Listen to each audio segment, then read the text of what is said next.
ఉపయోగించుకునే పరిస్థితి వస్తుంది. వాతావరణం కూడా మెరుగుపడే పరిస్థితి వస్తుంది. అదే మాదిరిగా ఈరోజు కేబినెట్లోనే చాలా స్పష్టంగా చెప్పాం. అన్ని ప్రాంతాల్లో కాలవల్లో పూడికి తీయడం, ఇంకొక పక్క ఎక్కడికక్కడ డ్రైనేజీలన్నీ కూడా పూర్తిగా ఎక్కడికక్కడ ఇవన్నీ డ్రైనేజెస్ అన్ని క్లీన్ చేయమన్నాం. దీనివల్ల రాబోయే రోజుల్లో ఒకవేళ ఎక్కువ వర్షం పడినా ఏ పంట కూడా ముంపుకు గురి కావడానికి వీలు లేదు. అదే సమయంలో చివరి భూములకు కూడా నీళ్లు ఇచ్చే బాధ్యత తీసుకోవాలి. సాగునీటి సంఘాలు పెట్టాం, ఎన్నికలు పెట్టాం, ఎంపిక చేశాం. సాగునీటి సంఘాలకు ఇంకొక బాధ్యత కూడా చెప్పాను. కాలువలు చూడడమే కాదు, మీ ప్రాంతంలో నీటి భద్రత ఇచ్చే బాధ్యత ఈ సాగునీటి సంఘాలదని మరొకసారి మీ అందరికి విజ్ఞప్తి చేస్తున్నాను. మనుషులు తాగడానికి నీళ్లు గాని, వ్యవసాయానికి నీళ్లు గాని, పరిశ్రమకు నీళ్లు గాని ఇచ్చే బాధ్యత వీళ్ళు తీసుకోవాల్సిన అవసరం ఉంది. అదేవిధంగా ఎక్కడికక్కడ భూగర్భ జలాలు పెంచాలి, చివరి భూములకు నీళ్లు ఇవ్వాలి. ఎక్కడన్నా మైన్ ఇరిగేషన్ ట్యాంకులుంటే ఆ ట్యాంకులకు నీళ్లు రాకపోతే పైనుండే కాలువలు గాని పైనుంచి వచ్చే నీళ్లు సక్రమంగా రావడానికి చర్యలు తీసుకోవాల్సిన అవసరం ఉంది. నేను ప్రధానంగా మళ్లీ విజ్ఞప్తి చేస్తున్నాను. ఎన్నో సంవత్సరాలుగా నీటి భద్రత కోసం ముందుకు పోతున్నాం. ఈ రోజు మీ అందరికీ హామీ ఇస్తున్నాను. ఆ రోజు పోలవరం ప్రాజెక్ట్ ని ప్రతి సోమవారం పోలవరంగా డిక్లేర్ చేసి నేను పర్యవేక్షించి 72% పూర్తి చేశాను. డయాఫామ్ వాల్ పూర్తి చేశాం.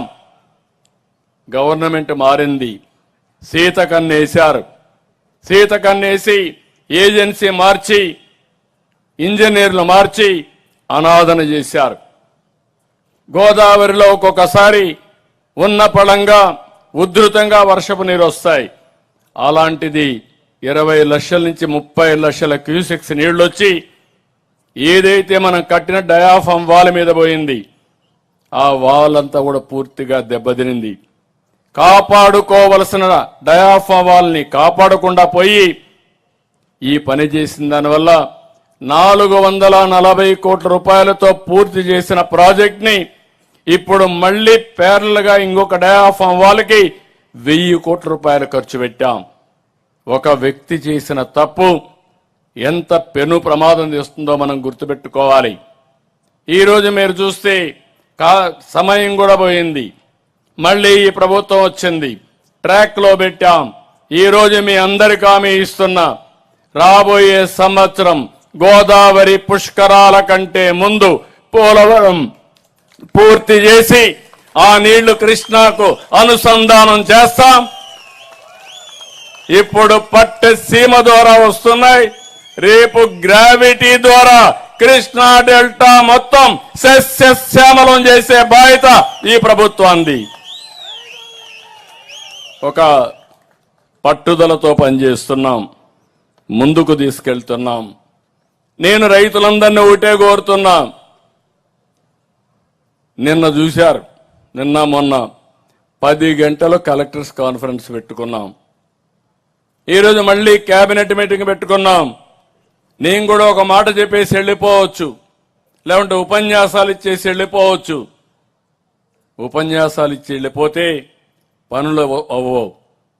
కానీ ఈ ప్రభుత్వం చాలా స్పష్టంగా ఆలోచించి అన్ని విషయాల్లో అందరికీ స్పష్టత ఇచ్చి ఎక్కడికక్కడ ఫలితాలు రాబట్టాలని చూస్తున్నాం. అందుకే నేను మిమ్మల్ని అందరినీ కోరుతున్నాను, ఈ రోజు మీ అకౌంట్లో డబ్బులు వచ్చింది. మీరందరూ అకౌంట్లో ఒకసారి చూసుకోండి, మీ ఫోన్లో ఇప్పటికే వచ్చి ఉంటుంది. వచ్చిందా లేదా?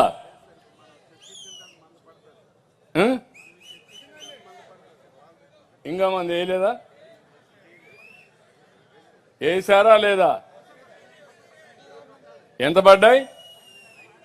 99% పడ్డాయి. పడ్డాయా? పడ్డాయని వాళ్ళు తేలి పైకెత్తండి. 99% వచ్చాయి. ఫోన్లు లేని వాళ్ళు ఉంటే తప్ప అందరికీ వచ్చాయి. చూసుకోండి, ఒకసారి చెక్ చేసుకోండి.